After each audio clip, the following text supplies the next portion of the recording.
हर हर महादेव। श्री शिव महापुराण रुद्र संहिता तृतीय पार्वती खंड अध्याय 25। भगवान शिव की आज्ञा से सप्तऋषियों का पार्वती के आश्रम पर जा उनके शिव विषयक अनुराग की परीक्षा करना और भगवान को सब वृतांत बताकर स्वर्ग को जाना। श्री ब्रह्मा जी कहते हैं कि हे नारद, देवताओं के अपने आश्रम में चले जाने पर पार्वती के तप की परीक्षा के लिए भगवान शंकर समाधिस्थ हो गए। वे स्वयं अपने आप में अपने ही परात पर स्वस्थ माया रहित तथा उपद्रव्य शून्य स्वरूप का चिंतन करने लगे। उस ध्येय वस्तु के रूप में साक्षात भगवान महेश्वर ही विराजमान हैं। उनकी गति का किसी को ज्ञान नहीं होता। वे भगवान वृषभध्वज ही सबके स्त्रष्टा परमेश्वर हैं। हे तात, उन दिनों पार्वती देवी बड़ी भारी तपस्या कर रही थी। उस तपस्या से रुद्रदेव भी बड़े विस्मय में पड़ गए। भक्ताधीन होने के कारण ही वे समाधि से विचलित हो गए और किसी कारण से नहीं। सृष्टिकर्ता ने वशिष्ठ आदि सप्तऋषियों का स्मरण किया। उनके स्मरण करते ही वे सप्तऋषि शीघ्र ही वहीं आ पहुंचे जहां महादेव थे। उनके मुख पर प्रसन्नता छा रही थी। वे सबके सब अपने अपने सौभाग्य की अधिक अधिक सराहना करते थे। उन्हें आया देख भगवान शिव के नेत्र प्रसन्नता से प्रफुल्ल कमल के समान खिल उठे और वे मुस्कुराते हुए बोले कि हे तात, हे सप्तऋषियों, तुम सब लोग मेरे हितकारी तथा संपूर्ण वस्तुओं के ज्ञान में निपुण हो, अतः शीघ्र मेरी बात सुनो।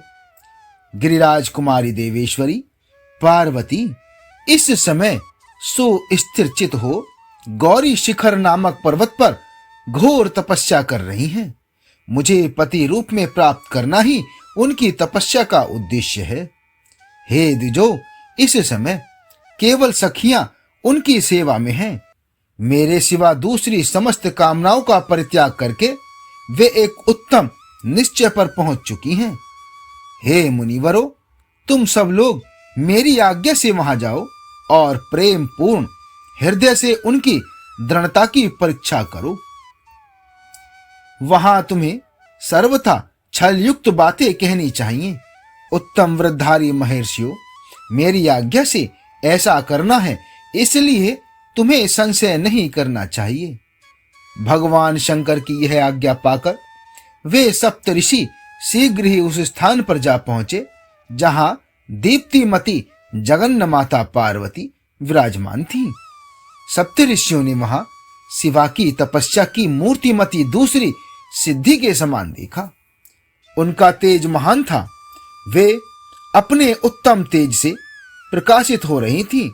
उन उत्तम वृद्धारी सप्तऋषियों ने उन्हें मन ही मन में प्रणाम किया और उनके द्वारा विशेषतः पूजित हो वे मस्तक झुकाए इस प्रकार से बोले। ऋषियों ने कहा कि हे देवी, हे गिरिराज नंदिनी, हमारी यह बात सुनो। हम जानना चाहते हैं कि तुम किस लिए तपस्या करती हो तथा इसके द्वारा किस देवता को और किस फल को पाना चाहती हो। उन द्विजों के इस प्रकार पूछने पर गिरिराज कुमारी देवी शिवा ने उनके सामने अत्यंत गोपनीय होने पर भी सत्य बात बताई। पार्वती देवी बोली कि हे मुनीश्वरों, आप लोग प्रसन्नतापूर्ण हृदय से मेरी बात सुने।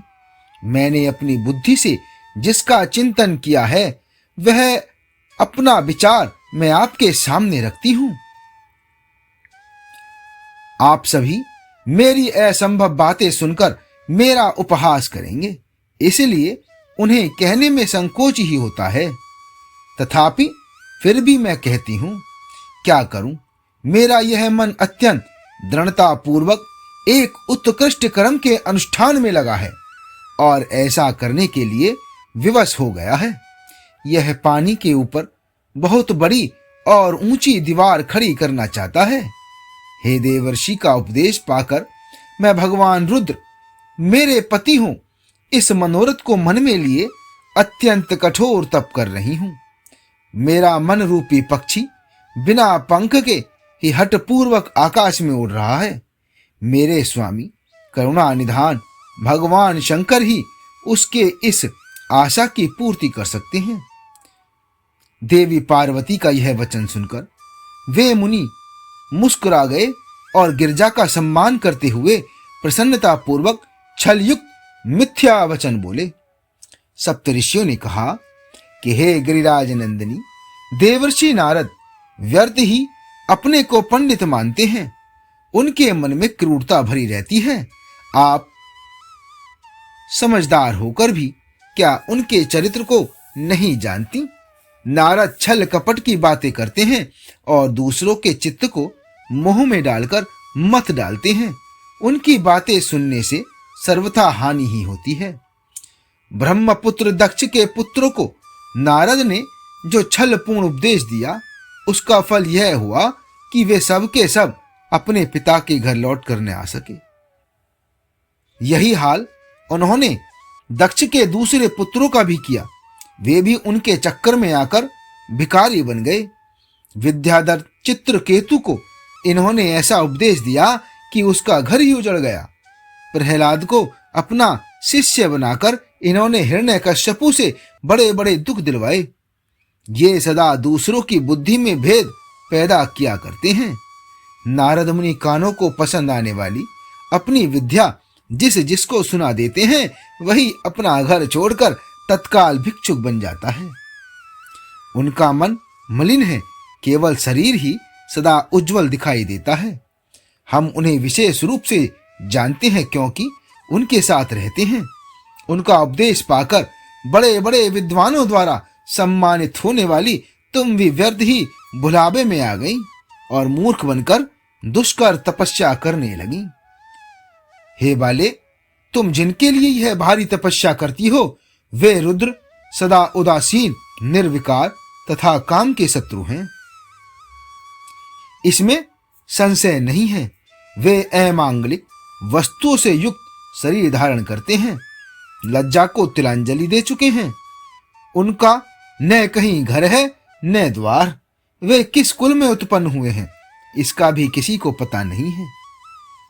कुत्सित वेश धारण किए भूतों तथा प्रेत आदि के साथ रहते हैं और नंग धड़ंग हो सूल धारण किए घूमते हैं।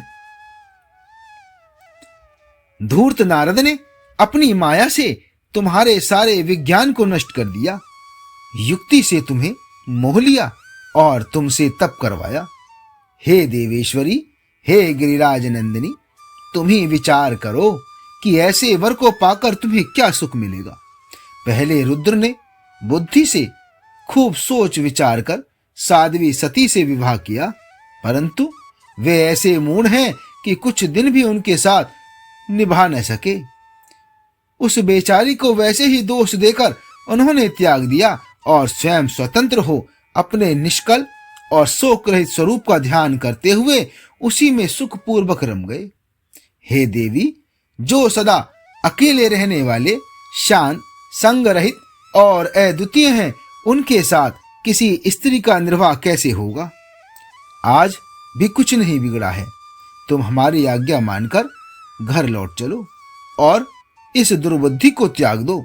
हे महाभागे, इससे तुम्हारा भला होगा। तुम्हारे योग्य वर हैं भगवान विष्णु, जो समस्त सद्गुणों से युक्त हैं। वे वैकुंठ में रहते हैं, लक्ष्मी के स्वामी हैं और नाना प्रकार की क्रीड़ाएं करने में कुशल हैं। उनके साथ हम तुम्हारा विवाह करा देंगे और वह विवाह तुम्हारे लिए समस्त सुखों को देने वाला होगा। हे पार्वती, तुम्हारा जो रुद्र के साथ विवाह करने का हठ है, ऐसे हठ को छोड़ दो और सुखी हो जाओ। श्री ब्रह्मा जी कहते हैं कि हे नारद, उनकी ऐसी बात सुनकर जगदंबिका का पार्वती मुस्कुरा पड़ी और पुनः उन ज्ञान विशारद मुनियों से बोली। देवी पार्वती ने कहा कि हे मुनीश्वरों, आपने अपनी समझ से ठीक ही कहा है, परंतु हे द्विजो, मेरा हट भी छूटने वाला नहीं है। मेरा शरीर पर्वत से उत्पन्न होने के कारण मुझ में स्वाभाविक कठोरता विद्यमान है। अपनी बुद्धि से ऐसा विचार कर आप लोग मुझे तपस्या से रोकने का कष्ट न करें। देवर्षि का उपदेश वाक्य मेरे लिए परम हितकारक है, इसलिए मैं उसे कभी नहीं छोड़ूंगी। वेद वेत्ता भी यह मानते हैं कि गुरुजनों का वचन हितकारक होता है। गुरुओं का वचन सत्य होता है। ऐसा जिनका दृढ़ विचार है, उन्हें इहलोक और परलोक में परम सुख की प्राप्ति होती है और दुख कभी नहीं होता। गुरुओं का वचन सत्य होता है। यह विचार जिनके हृदय में नहीं है, उन्हें इहलोक और परलोक में भी दुख ही प्राप्त होता है, सुख कभी नहीं मिलता। तय हे द्विजो, गुरुओं के वचन का कभी किसी तरह भी त्याग नहीं करना चाहिए। मेरा घर बसे या उजड़ जाए, मुझे तो यह हट ही सदा सुख देने वाला है। हे मुनिवरों, आपने जो बात कही है, मैं उनका आपके कहे हुए तात्पर्य से भिन्न अर्थ समझती हूँ और उनका यहाँ संक्षेप से विवेचन प्रस्तुत करती हूँ। आपने यह ठीक कहा है कि भगवान विष्णु सद्गुणों के धाम तथा लीला विहारी हैं। साथ ही आपने सदाशिव को निर्गुण कहा है। इसमें जो कारण है वह बताया जाता है। भगवान शिव साक्षात पर ब्रह्म हैं, अतएव निर्विकार हैं।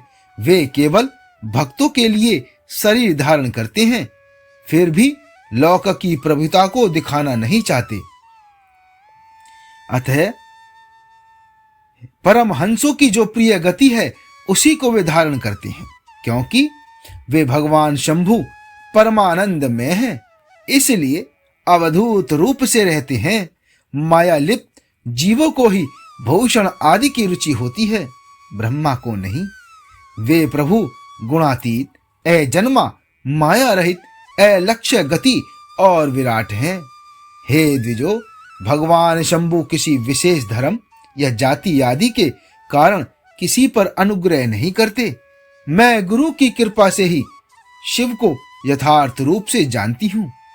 हे ब्रह्म ऋषियों, यदि शिव मेरे साथ विवाह नहीं करेंगे तो मैं सदा कुमारी ही रह जाऊंगी, परंतु दूसरे के साथ विवाह नहीं करूंगी, यह मैं सत्य सत्य कहती हूं। यदि सूर्य पश्चिम दिशा में उगने लगे, मेरु पर्वत अपने स्थान से विचलित हो जाए, अग्नि शीतलता को अपना ले तथा कमल पर्वत शिखर की शिला के ऊपर खिलने लगे, तो भी मेरा हट छूट नहीं सकता। यह मैं सत्य कहती हूं। श्री ब्रह्मा जी कहते हैं कि हे नारद, ऐसा कह उन मुनियों को प्रणाम करके गिरिराज कुमारी पार्वती निर्विकार चित्त से भगवान शिव का स्मरण करती हुई शांत हो गई। इस प्रकार गिरिजा के उस उत्तम निश्चय को जानकर वे सप्तऋषि भी उनकी जय जयकार करने लगे और उन्होंने पार्वती को उत्तम आशीर्वाद दिया। हे मुनि, गिरिराज देवी की परीक्षा करने वाले वे सप्तऋषि उनको प्रणाम करके प्रसन्नचित हो शीघ्र ही भगवान शिव के स्थान को चले गए। वहां पहुंचकर भगवान शिव को मस्तक नवा उनसे सारा वृत्तांत निवेदन करके उनकी आज्ञा ले वे पुनः सादर स्वर्गलोक को चले गए। आगे का अध्याय 26 में। हर हर महादेव।